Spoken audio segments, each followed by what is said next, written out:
On va enchaîner sur la dernière table ronde consacrée à l'ouverture du travail des microstructures à la Covid et à la santé mentale. Je ne me suis pas présenté, je suis Thierry Royer, je suis psychiatre, je travaille dans microstructure depuis une dizaine d'années et puis je suis le coordinateur national pour la CNRMS. Voilà, juste un mot en introduction pour dire comment est née l'idée de ces microstructures Covid santé mentale. On va retrouver des choses qui ont déjà été dites, c'est-à-dire d'une part le constat, le fait de savoir que beaucoup de personnes qui ont des troubles psychiques ou psychiatriques sont pris en charge par la médecine générale et ne pas par les structures spécialisées. Alors ça, il peut y avoir plein de raisons parce que les filières de soins hospitalières ne sont pas toujours structurées de façon inégalement réparties sur le territoire. Il n'y en a pas proche partout. Il y a un engorgement, beaucoup de files d'attente. Il peut y avoir une réticence des médecins aussi, du coup, de médecins généralistes d'orienter parce qu'ils savent qu'il y a beaucoup de délais d'attente et que ce n'est pas évident. Et puis les relations ne sont pas toujours forcément simples. Et puis ça vient aussi des patients qui n'ont pas envie d'aller dans des structures qui sont stigmatisantes, qui sont identifiées. Et puis, tout simplement, parfois, quand on est dans une situation difficile, de précarité, on n'arrive pas toujours à identifier qu'on a besoin de soins de ce type-là. Donc il y a ce constat de savoir que beaucoup de gens sont pris en charge en médecine générale. Et puis il y a donc cette expérience de la présence de psychiatres en Alsace depuis assez longtemps en microstructure. Et on voit que c'est une facilitation importante pour un accès aux soins psychiatriques. Et puis voilà qu'il y a la crise Covid, avec pas mal de conséquences psychiques de cette crise-là. Donc l'idée d'ouvrir le champ d'intervention finalement à la santé mentale au sens large pour des personnes qui n'ont pas forcément de problèmes d'addiction. Voilà, donc d'où l'idée de cette expérimentation, donc sous l'égide de l'article 51, expérimentation qui est portée spécifiquement par la CNRMS et pas par les ARS, qui repose à la fois sur des microstructures existantes volontaires, mais aussi avec l'idée de pouvoir construire des microstructures spécifiquement dédiées à la prise en charge Covid santé mentale, et puis pour une durée de 2 ans avec une évaluation, et avec cette spécificité de pouvoir permettre à des psychiatres d'être présents dans le cabinet de médecine générale pour rencontrer des personnes, alors avec un rôle auprès du patient, déjà dans une facilitation de l'accès, dans une déstigmatisation des soins psychiques psychiatriques au sens large, avec la possibilité d'une prise en charge de troubles psychiatriques en termes de suivi par exemple, avec un travail aussi auprès des équipes, on va dire peut-être un partage de technicité sur certains domaines précis. Et puis, par exemple, pour l'aide à la rédaction de certificats quand c'est nécessaire aussi, MDPH, par exemple. Voilà. Et puis aussi tout un travail de collaboration avec les structures. On parlait d'hospitalisation, ça peut être aussi récemment ce qu'on a fait, organiser une hospitalisation à partir d'un cabinet. C'est quand même beaucoup plus simple quand on parle à des collègues ou à des confrères. Voilà, l'objectif général, c'est, comme ce qui a été dit aussi, c'est de pouvoir proposer une facilitation à l'accès aux soins psychiatriques à des personnes qui échappent jusque-là à tous les systèmes de soins, qui ne sont pas repérés, qui ne sont pas vus, qui ne sont pas présents, pour pouvoir voir au plus proche, faire un repérage, un dépistage le plus précoce possible des troubles psy, pour pouvoir après éviter tout ce qui est recours à des systèmes plus complexes, des hospitalisations, des choses comme de l'urgence, des choses comme ça. Voilà. Et puis donc, quand on parle de psychiatres en microstructure, on a la chance d'avoir des personnes ici de la région PACA qui représentent à la fois avec Renaud Clarté la présence de personnes de psychiatres libéraux en microstructure, les deux, et hospitaliers. Voilà, c'est ça.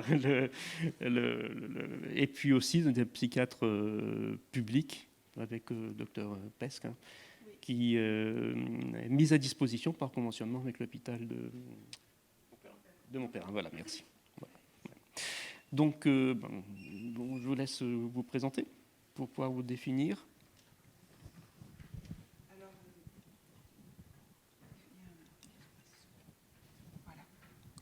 Rebonjour, donc Maguelone Monod, je suis médecin à la microstructure d'Aix-en-Provence.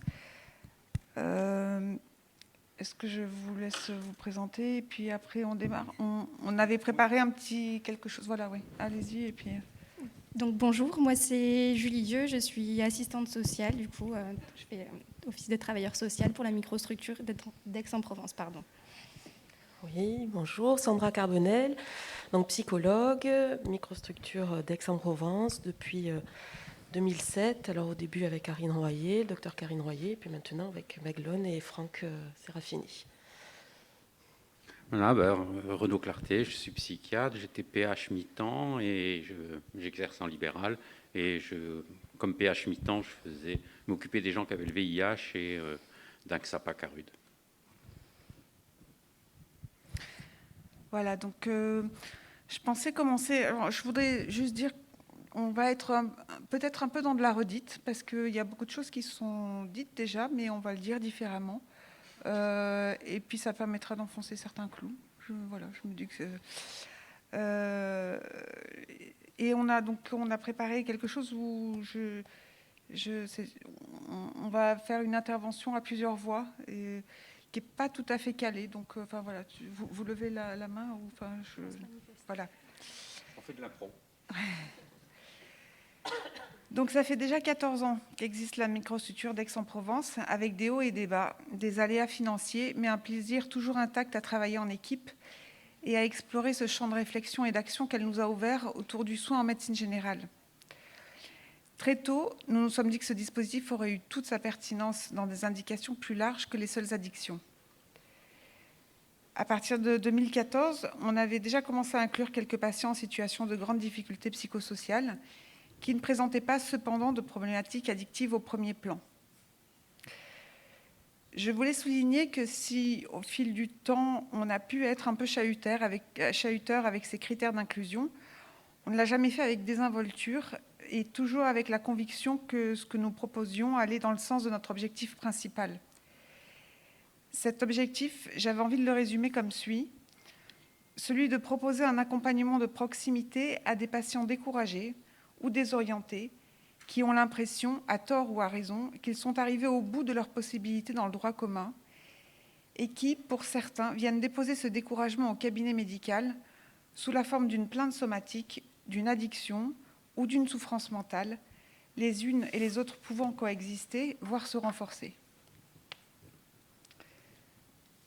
Donc, à partir de 2014, dans les microstructures des Bouches-du-Rhône, on a pu inclure officiellement des patients sous le critère précarité.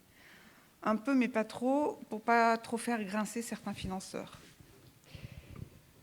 Et puis, il est arrivé la crise sanitaire, au cours de laquelle on a rapidement compris que ce qui allait fonctionner, c'était le bon sens, l'entraide, l'organisation à l'échelle de sa ville, voire de son quartier, et l'activation d'un réseau de proximité. Sur tous ces points, la microstructure était l'outil de choix, à la fois souple et réactive, qui permet de s'adapter à toute situation inédite ou complexe. Est-ce que tu voulais... Oui, voilà, moi je voulais rebondir sur ça. En fait, moi je travaille pour la microstructure depuis janvier 2020. Et donc c'est vrai que pour... 2020, je sais plus. Oui, c'est ça. Et donc c'est vrai que pour moi, c'était en tant que travailleur social une manière de travailler complètement différente de ce que j'ai pu faire en dehors de la microstructure, justement, parce que c'est vrai qu'on a une capacité d'adaptation qui est quand même assez large, hein, ne serait-ce que pour rencontrer le patient. On a la possibilité d'aménager des horaires, ce qui n'est pas forcément possible quand on travaille dans une structure bien particulière. On a des libertés aussi par rapport aux visites à domicile. Il y a des patients qui n'ont pas la possibilité même de venir en cabinet. Il y a des médecins font aussi les visites à domicile. C'est aussi possible pour l'assistante sociale. Donc ça, c'est vrai que c'est une facilité pour rentrer en contact avec eux.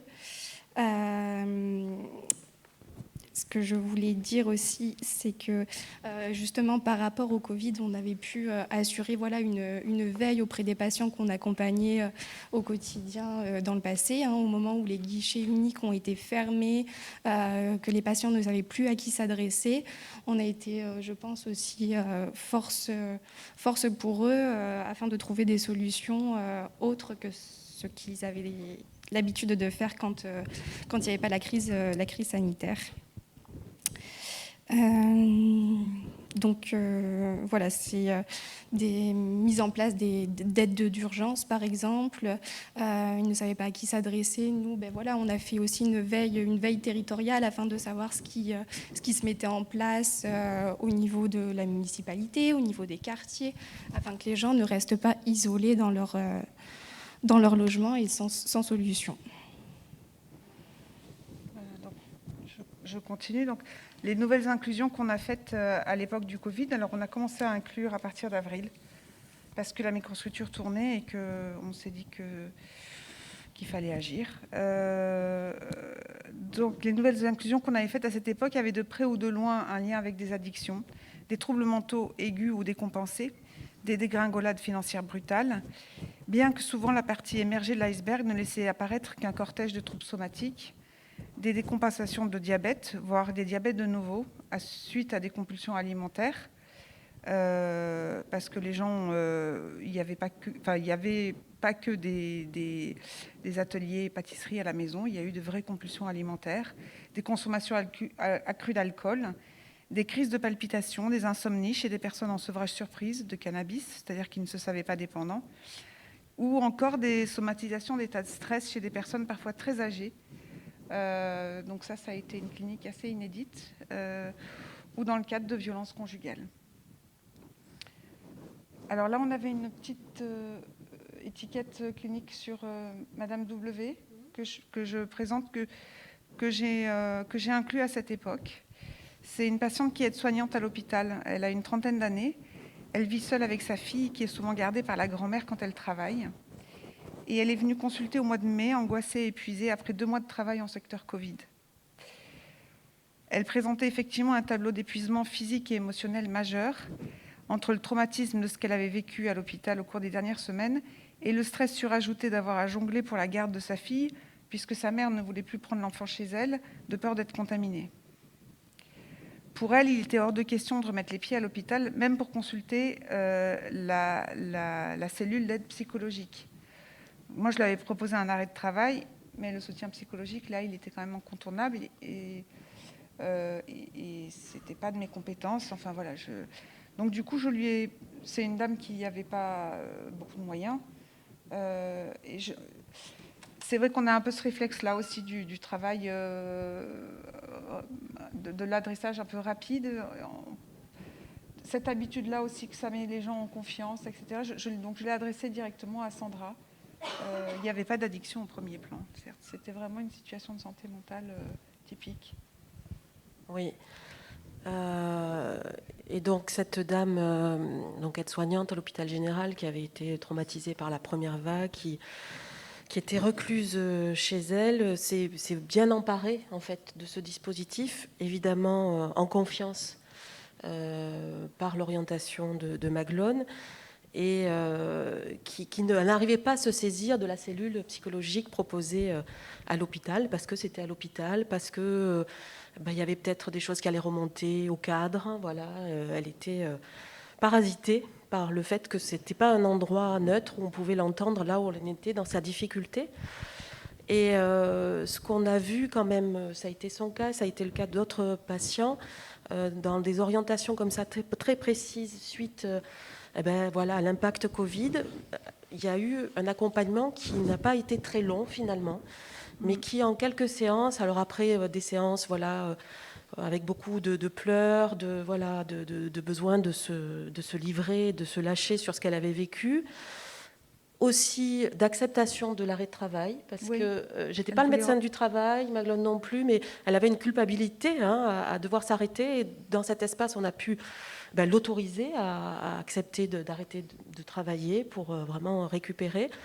Petit à petit, voilà, elle a commencé à pouvoir un petit peu ressortir. Et puis, elle a pu développer avec moi pourquoi elle était aide-soignante, qu'est-ce qui l'animait dans ce métier, qu'est-ce qui faisait qu'elle aimait ce métier et que finalement, elle n'avait pas envie d'y renoncer. Mais il a fallu un petit temps, mais pas très long finalement. Et puis, assez rapidement, elle est repartie travailler. Et voilà, ce passage-là, à travers de la microstructure, ça n'aurait certainement pas été possible. Ça n'a pas été possible à d'autres endroits, mais la microstructure a permis à cette dame de se restaurer suffisamment pour continuer son chemin. Puis là, j'ai plus de nouvelles, mais je pense Elle que va bien. ça va. Ça a pris du temps quand même parce que, ça a pris du temps. Ça a pris 3 mois. Elle a repris en septembre. Et il y a eu quand même des moments où on se disait, elle est vraiment mal. Au bout d'un moment, je lui ai même proposé un traitement antidépresseur et elle l'a pas pris très longtemps finalement parce que elle avait déjà, elle l'a arrêté d'elle-même assez rapidement en disant non mais là vraiment, je sens que ça va bien et je me sens de reprendre. Donc, mais on a pu aussi s'en parler, c'est-à-dire que je me souviens qu'il y a des moments où tu m'as dit, elle est pas bien. Je lui ai dit voilà, je pense qu'il va falloir la prolonger.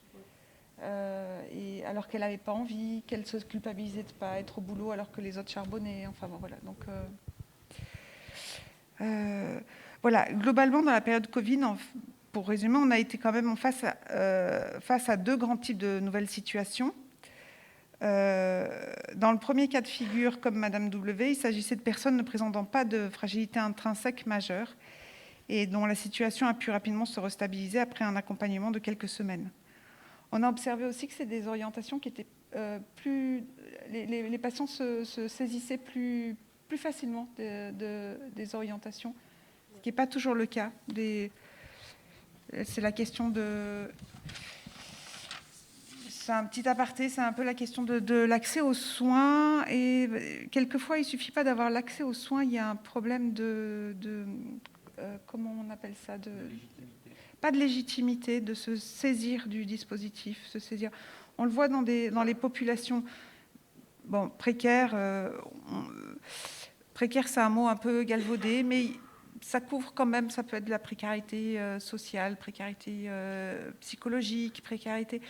il y a quand même une frange de la population qui, souvent, ce que je disais, ce qu'on voit au cabinet, c'est que c'est des patients qui... souvent sont vraiment à la limite au niveau financier, travaillent beaucoup, sont toujours la tête dans le guidon, viennent consulter un peu souvent dans l'urgence, souvent en dehors des horaires ou dans les clous, très vite, il faut que ça aille vite, il faut qu'on règle vite une ordonnance. Et c'est pas souvent des patients qui ne se saisissent pas du dispositif quand on veut les orienter. Mais je trouve que c'est aussi... c'est un peu à rapprocher du non. Il y a un terme le fait de pas avoir c'est pas ne pas avoir accès au du non-recours. Merci Karine. On se connaît bien. Du non-recours au voilà. Hein, mais ouais bon voilà. Je pense qu'il y a des choses un peu à rapprocher de ce côté-là ou en tout cas à réfléchir cet ordre-là. Mais donc là pour les patients. Pendant la crise sanitaire, il y a eu des orientations courtes et efficaces. Voilà. Donc, dans le deuxième cas de figure, qui était plus habituel pour nous, il s'agissait de décompensation de situations antérieurement fragiles et complexes sous l'effet catalyseur de la crise. On avait une deuxième étiquette, une vignette clinique. C'était Madame D, une dame d'une 50aine d'années, que je suis depuis plusieurs années déjà, qui est porteuse d'une polyarthrite rhumatoïde, qui a été diagnostiquée l'année précédente. C'est une polyarthrite qui n'est pas franchement stabilisée, elle a des poussées inflammatoires régulières, invalidantes, elle a mal aux doigts, aux poignets. Elle travaille depuis plusieurs années dans la cuisine d'un EHPAD.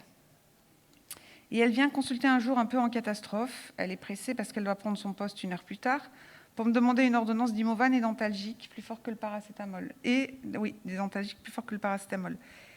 Elle avait bien senti à une époque que le tramadol, ça lui faisait vraiment du bien.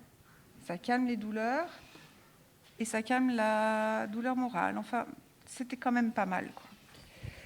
En creusant un peu, j'apprends que la situation est compliquée à la maison, que son mari se montre souvent insistant pour des rapports sexuels et que les choses se sont aggravées pendant le confinement.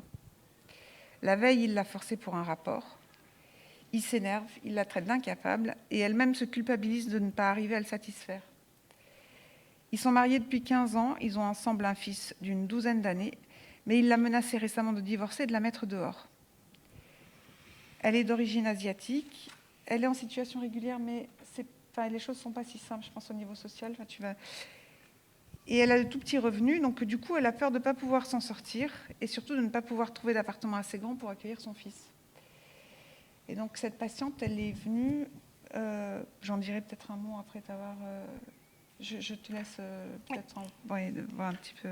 Oui, c'est vrai que c'était un peu compliqué pour elle justement pendant la période de confinement. En effet, il y a eu la question du divorce, donc elle était très paniquée à cette idée. Comme le dit Maglone, c'est une dame qui est asiatique, qui n'est pas forcément au courant des droits qu'il existe en France. Notamment quand on est en instance de divorce, cette dame a un enfant. Son idéal, c'était de trouver un appartement et de pouvoir y accueillir son fils et qu'ils se mettent tous les deux dans leur bulle. Par contre, pour elle, c'était quelque chose qui était inenvisageable, étant donné qu'elle dépendait financièrement de son mari. Malgré le fait qu'elle travaille, elle a de petits revenus et habituée à un certain niveau de vie, elle avait peur de ne plus pouvoir assumer et sa situation et celle de son fils. Donc ça a été tout un travail pour lui expliquer, une mise en relation avec des partenaires, une orientation aussi vers les dispositifs de droit commun, non pas parce qu'elle n'y avait pas accès, mais parce qu'elle ne connaissait pas ses droits. Donc c'est vrai que la microstructure, pour elle, ça a été une porte d'entrée pour connaître justement tout ce qui était faisable.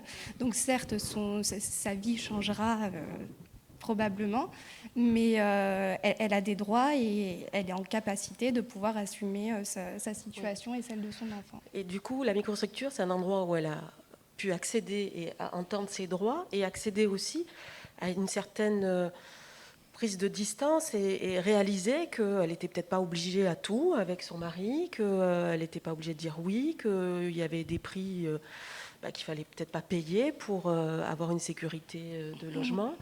Et c'est une dame qui, là encore, ne serait pas allée en CMP, ne s'autorisait à peine à dire que ça allait pas. Enfin, c'est vraiment cette configuration un petit peu particulière, la microstructure, relayée par des personnes en qui elle avait confiance, dans une intimité qui lui a permis de se livrer et puis d'accéder à s'autoriser à avoir un avenir, quoi, en fait. Oui, puis c'est un discours répété de plusieurs professionnels qui confirment en fait qu'elle a des possibilités. Oui, le fait de s'entendre dire les choses... Et par le médecin, et par une assistante sociale, par une psychologue, c'était plus facile pour elle de l'entendre. Qui se connaissent, qui se parlent. C'est ça. Juste 30 secondes. Oui. Non, juste ce que vous dites là, je trouve que c'est très parlant de toutes ces situations où des personnes n'arrivent pas même à penser qu'ils peuvent avoir des difficultés d'ordre psychologique. Ouais. Le cabinet de médecine générale est quelque part un lieu où les gens peuvent venir parler d'autre chose, déposer autre chose, et puis après les aider à réaliser combien ils peuvent avoir un soutien aussi de cet ordre-là. Ouais. Et ça ne se fait pas ailleurs. Ils n'iront pas ailleurs, mais l'abord global, complet qui est proposé là, ils viennent pour autre chose et finalement on peut les amener à réaliser ils ont le droit aussi d'avoir un soutien pour ces problématiques-là. Oui. Oui, alors c'est vrai qu'en plus, je trouve qu'il était parlant, cette situation était parlante parce que c'est quand même assez fréquent, les demandes d'ordonnance un peu en vitesse, et puis voilà, les hypnotiques, les antalgiques, Et donc, je disais que moi, je ne jetterais pas la pierre aux confrères ou aux consoeurs qui, d'une certaine façon, tirent le rideau en se limitant à la réponse symptomatique, la prescription antalgique, d'hypnotique, sans chercher à comprendre ce qui se cache derrière la demande du patient. Je me disais qu'une situation comme celle-ci, j'ai pu l'entendre parce que, d'une part, grâce au travail en microstructure, j'ai appris à ne pas coller systématiquement à la demande du patient, c'est-à-dire à décoder ce qui peut se cacher derrière sa demande. Et d'autre part, je sais que je ne risque pas de faire émerger une problématique supplémentaire à laquelle je ne pourrais apporter aucune réponse. Je pense que c'est aussi une réaction... En d'autres termes, il y a une multiplicité de situations rencontrées au cabinet de médecine générale qui sont des points d'appel de souffrance psychosociale qui ne veulent ou ne peuvent pas se dire, parce que cela impliquerait pour le médecin généraliste de se confronter à sa propre impuissance à proposer quelque chose qui tienne la route. Et je pense que c'est aussi une violence que l'on se fait à soi-même de n'apporter qu'une réponse simpliste ou symptomatique pour un problème que l'on pressent plus complexe. Et je suis convaincue que ça participe aussi au burn-out des soignants. Et pour moi, les microstructures, je voulais insister sur le fait que pour moi, ça se passe vraiment sur 2 plans. Parfois, c'est le médecin qui n'est pas en capacité d'accueillir une souffrance dans sa globalité, parce que la prise en compte de tous les déterminants sous-jacents, psychologiques, somatiques, sociales, est bien trop lourde et complexe pour une seule personne sur le temps d'une consultation. Mais il n'y a pas qu'une question de temps. Et parfois, c'est justement, pour rejoindre ce que vous disiez, c'est le patient lui-même qui ne s'autorise pas à dire autre chose que la plainte somatique, soit parce qu'il sent plus ou moins consciemment que le médecin ne pourra pas l'accueillir, soit parce que lui-même n'a pas encore entamé ce cheminement de compréhension. C'est pour ça que je voulais insister sur le fait que les microstructures doivent être pensées quand même comme un soutien à ces 2 niveaux, pour le médecin généraliste et pour les patients qu'il suit. Et ça, voilà. Après, tout doucement, l'ouverture des microstructures, pas tout doucement, à la santé mentale, elle nous a paru toute naturelle, compte tenu du cheminement parcouru et des effets catalyseurs de la crise sur cette problématique. Ça a déjà été dit, mais je voulais rappeler que le secteur psychiatrique reste encore très divisé sur le fait d'accompagner dans leur globalité des patients usagers de drogue, malgré des co-occurrences addictions troubles mentaux s'approchant des 50%. Et souvent, les patients sont renvoyés vers leur médecin traitant ou le secteur addicto-saturé dès lors qu'ils ont un MSO, au moins pour la prescription de celui-ci. Mais la réalité veut que souvent, le patient espace de plus en plus ses rendez-vous psychiatriques pour finalement ne plus vouloir être suivi que par son médecin généraliste, qui finit par reproduire l'ordonnance psychiatrique pour éviter une rupture de traitement. Donc, on sent bien quand même que de toute façon, les microstructures addiction, on a besoin d'être formés en santé mentale, d'abord pour repérer sur des nouvelles situations, mais aussi dans le suivi. Sans pour autant, ça il faut quand même, on l'a insisté là-dessus, sans pour autant considérer que la microstructure santé mentale vienne pallier un secteur psychiatrique à bout de souffle. C'est vraiment encore autre chose. Ça, c'est vraiment important de le... Ouais. Et si je peux me permettre, en fait, dans tout ce que tu dis sur la microstructure, sur tout ce qu'on a entendu toute la journée, une réflexion que j'avais quand on en a parlé en préparant cette table ronde, c'est que il y a des moments, quand on est en réunion, quand on doit parler à la coordination, où on ne sait plus tel patient s'il est microstructure addiction, microstructure santé mentale, précarité, Covid. Et voilà, ce que j'ai envie un peu de dire, c'est que peut-être à un moment donné, peu importe l'étiquette ou la porte d'entrée qu'il a, moi, il me semble que dans tout ce qu'on a dit, que la porte d'entrée, c'est vraiment dans le cabinet du médecin généraliste, un patient pour lequel il n'y a pas de solution de droit commun jusqu'à présent qui a pu fonctionner et pour lequel cette structure un peu particulière de la microstructure va amener une alternative et quelque chose, un dispositif, des modalités d'accompagnement duquel il va pouvoir se saisir. La microstructure aussi permet de lever les freins aussi, de l'accès aux soins. On disait aussi hier que par exemple des patients qui refusent des hospitalisations parce qu'à domicile ils vont avoir des animaux, ils vont avoir un proche dont ils doivent s'occuper et qui du coup ne prennent pas en compte leur situation somatique et donc ne se soignent pas. Oui, je voulais juste redire une chose qui était importante aussi pour moi par rapport à tout ce qu'on a dit aujourd'hui. Donc, on a beaucoup parlé du dispositif microstructure. On voit que selon l'endroit où elle se met en œuvre, selon les personnes qui la mettent en œuvre, il peut y avoir des différences. Mais il y a aussi... je pense qu'il faut qu'on ait en tête de préserver un ADN commun, que c'est vraiment pas n'importe quel accompagnement, qui a vraiment une alchimie particulière Et il faut qu'on la défende et qu'on la mette au travail. C'est vraiment cet espace psychique particulier créé avec le patient qui va être un élément soignant. Et il faut garder cette particularité-là absolument et c'est pas notre dispositif. Enfin, il faut garder. Il y a une vraie il y a une vraie particularité. Alors c'est vrai que j'ai beaucoup entendu, l'acronyme RCP pour les. Alors c'est vrai que nous on travaille aussi en maison de santé pluripro. Les RCP pour nous c'est pas la même chose quand même. Voilà. Les réunions de concertation pluripro, c'est des réunions où on rencontre aussi d'autres acteurs de soins, kinés, infirmiers, les autres médecins. On discute des patients en ALD.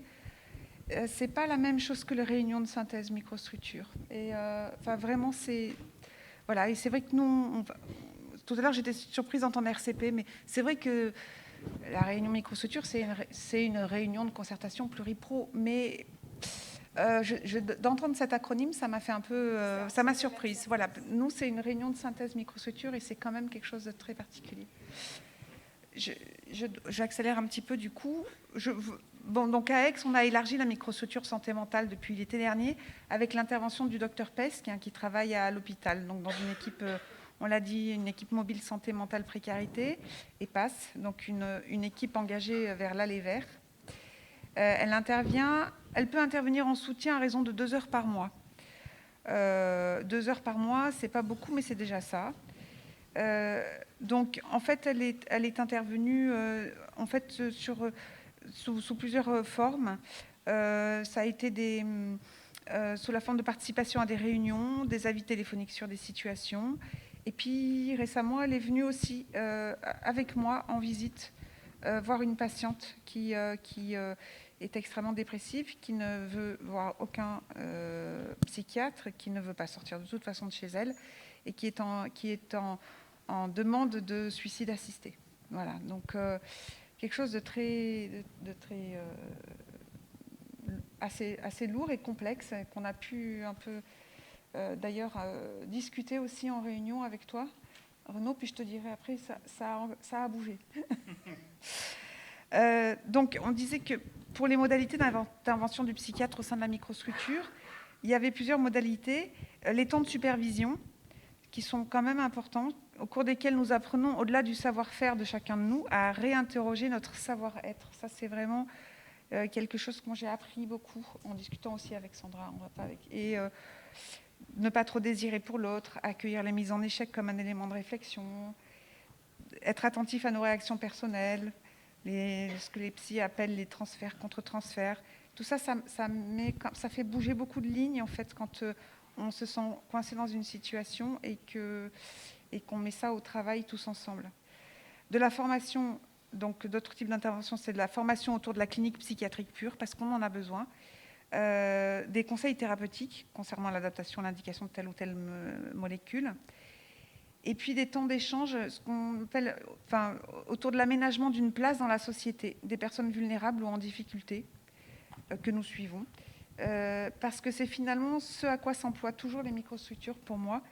Et l'intervention de la médecine générale est centrale dans ce processus. De toute façon, on est régulièrement sollicité avec les dossiers et voilà. Donc voilà. Je voulais juste terminer par un petit. Donc le docteur Pest n'a pas pu venir aujourd'hui, mais elle est contente de commencer à travailler avec nous. Elle m'a envoyé un petit texte que je voudrais vous lire parce qu'elle voulait insister aussi sur la notion d'équipe qui fait soin. Elle écrivait « La qualité des liens et des échanges entre les professionnels intervenant auprès d'un même patient, que ces professionnels soient des soignants ou des travailleurs sociaux, représente selon nous une forte valeur ajoutée à la qualité des soins.